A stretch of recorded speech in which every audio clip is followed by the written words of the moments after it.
This rider had his chest smashed in by a bull's hoof. Another had a head smash so brutal he had to have surgeons rebuild his face with plates and screws. 8 seconds in bull riding can crown you or take everything. These are the 10 most horrific injuries in PBR history. Number 10 is the night a legend drew his line. September 2023, Lewiston, Idaho. JB Mauney, 2-time PBR world champion, the Dragon Slayer, nodded on a PRCA card and faced a bull called Arctic Assassin. The first jump looked normal. Big pop, hard drop, quick move to the side that jerked him forward. The landing wasn't. He hit head and neck first and folded under himself, and the whole place went silent. In an instant, the goal stopped being points and became standing up again. The medical team rushed in. Scans showed a broken neck that tape and grit couldn't fix. Surgeons pulled a disc and locked his spine with a rod, plates, and screws. JB woke up honest about it. The surgery worked and it finished his career. For nearly 20 years, he set the bar. 2 world titles, world finals wins, the biggest bulls checked off, the first cowboy to pass $1 million in earnings, and a habit of getting up when most stayed down. But you don't gamble with your neck twice. Calling it wasn't quitting, it was the choice that protected everything after the arena.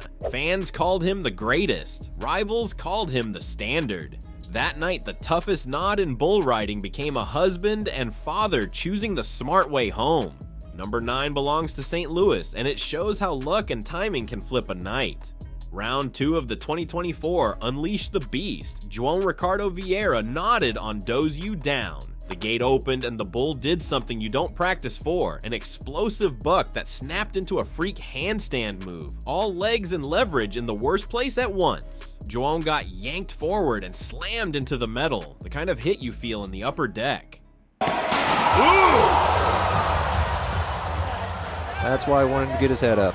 The arena went quiet in a hurry. Bullfighters closed the lane, med staff moved, and for a few long beats, everyone waited for that first sign that he was still with them. Then he stood, no swagger, just steady. He shook it off, checked his bearings, and walked out under his own power. The broadcast gave him his due for staying composed through chaos, but the lesson ran deeper. Protective gear matters, so does world-class balance. And sometimes the real separator is physics breaking your way by inches. Doze You Down didn't land a stomp or a hooking shot after the slam, a different angle, and this entry looks like Omaha or Denver. Instead, João walked, the crowd exhaled, and a wild out turned into a reminder that not every horrific looking wreck ends with a hospital bracelet. Riders talk about this one because it proves 2 truths at once. Elite instincts can save you in midair, and fortune can still have the final say. Number 8 is a ride that became a long surgery and an even longer calendar. In San Antonio, Matt Bohan drew a bull named Spitfire and tried to set his feet before the power rolled him forward. 2 seconds in, he was already in the danger zone. He took a shot that knocked him out and jammed him into his rope, which is the one place you never want to be when your lights are off. The pickup men and bullfighters earned their keep getting him clear. The stretcher came next. At the hospital, the wreck read like a checklist no rider wants to hear. A concussion, a jaw broken in 2 places, facial fractures, and a fractured right scapula. He needed surgery to wire and plate the jaw just to start healing. Broken faces don't heal like sore ribs. They change how you talk, eat, sleep, and breathe. Every day feels like you swallowed shrapnel. But Matt did the only thing that works in this sport when the injuries stack up. He listened, waited, and rebuilt one piece at a time. The physical therapy hurt, the boredom hurt worse, and the return took longer than anybody wanted. Still, the marker is simple. When your jaw sets and the dizziness lifts, you take a pull strap again. His comeback didn't erase what happened. It proved he could thread through it. People outside the arena hear fracture and think cast. Riders hear fracture and think months of ground lost, timing gone, and the next shoot nod that decides whether you still belong here. For Matt, that nod came after a hospital bed, a surgery date, and a silent apartment. He earned it. Number 7 is the wreck that won Worst Wreck of 2012 and didn't even need the trophy to prove it. Madison Square Garden was loud that night because MSG is always loud, and Caleb Pistol Robinson drew Carrillo Cartel, a 1,500-pound problem that came out of the chute like an elevator drop. Pistol fought for 6.5 seconds, and then gravity collected. He went face first, and what came next was the sort of tally you usually hear from a crash scene. a shattered right femur, a broken left tibia and fibula, and 2 hairline fractures in his lower back. You don't walk that off, you don't tape it. You let people in scrubs fix you with metal and teach you how to be patient.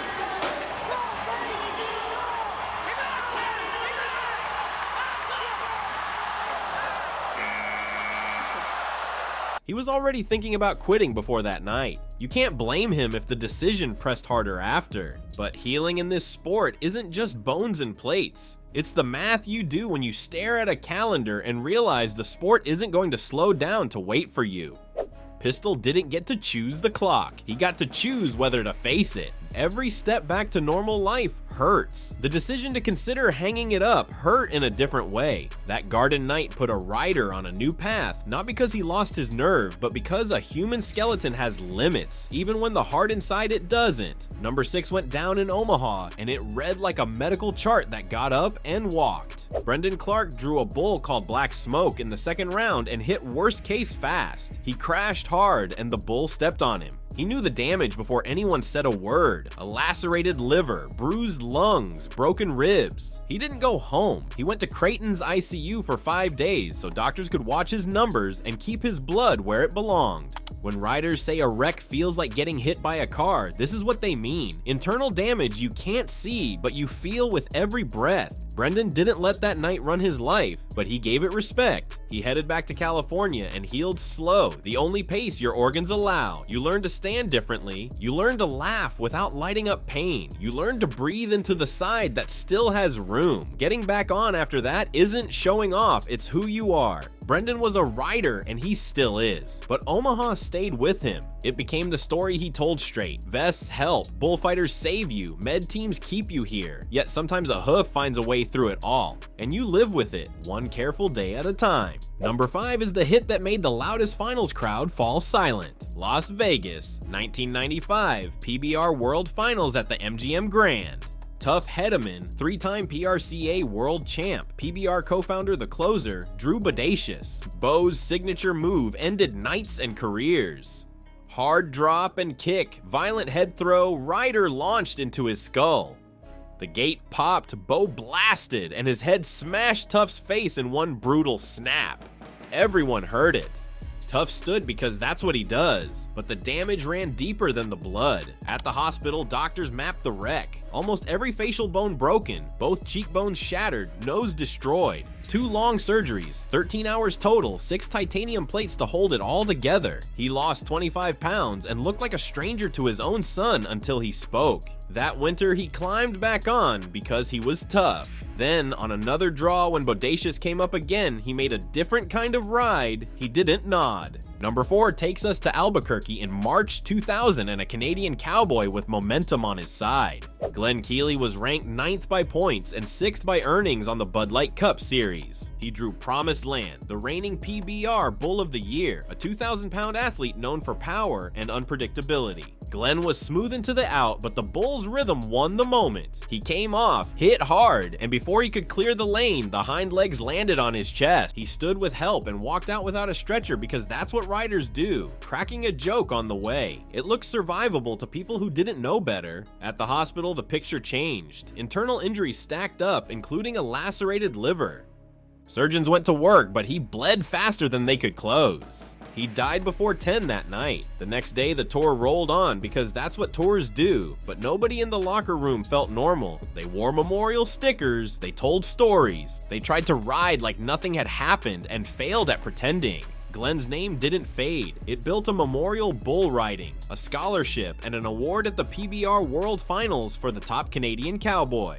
Number 3 is December in Las Vegas and a bull whose name fit his habit. Brent Thurman had climbed his way into the NFR that year and drew Red Wolf, a hard-bucking animal that had already sent a warning by throwing another rider in the first round. Brent chased the whistle, came off wrong, and left the arena with more than bruises. In the wreck, his rope tangled, the bull stomped, and the damage came fast. Multiple facial and cranial fractures and trauma that left him unconscious. He never woke up enough to leave on his feet. At the hospital, they fought for him, but the injuries were too much. He died days later at 25. People call it an accident gone very wrong, which is true, but it undersells what happened. Brent was talented, fearless, and right on time for the career he wanted. He had survived tries on Bodacious and climbed into big rooms on merit. Red Wolf didn't care who he was. The bull did what bulls do, and a family got the call no rodeo family wants. Brent's death didn't become a movie. It became a set of changes and conversations about gear, hang-ups, and lanes that get cleared faster. Riders still hang ropes and nod in big buildings, but they also check wrap, double-check spur position, and say the quiet part out loud to each other in the locker room. We can be both brave and careful. Number 2 is the loss that changed the sport.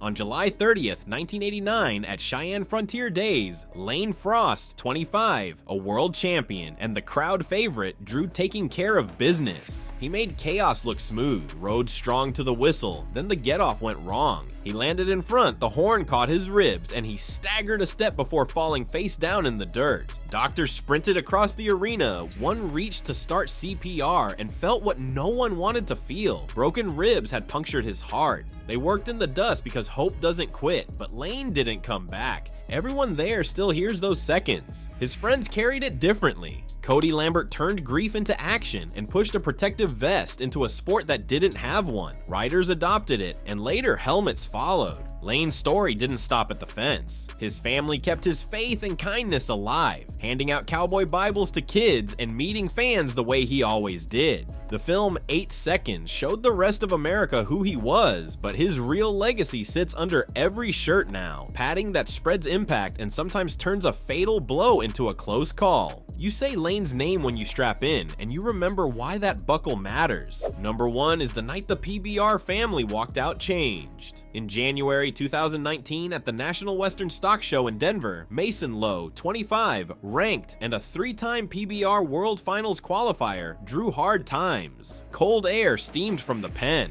The gate cracked. The bull hit hard and Mason got pitched forward. He landed, tried to gather himself, and never got the chance. A hoof hit square on his chest. It didn't graze, it was crushed. He wore the vest Lane made standard, but the force still drove through the plate and padding into the one place nothing can absorb it. Thoracic compression did what steel can't always stop. They rushed him to Denver Health, but the internal damage was final. Mason died from catastrophic heart injury. Word spread from the locker room to the whole Western world. Fans wrote his name. Riders carried it in silence. The Mason Lowe Award appeared behind glass with leather from his last chaps, a memorial and a promise. Which moment hit you hardest and why? If you want more straight from the dirt truth, hit subscribe and stay close. We'll keep telling it exactly as it is. And to every rider pulling a rope right now, be brave, be sharp. The buzzer isn't salvation, it's just the breath before the next 8 seconds.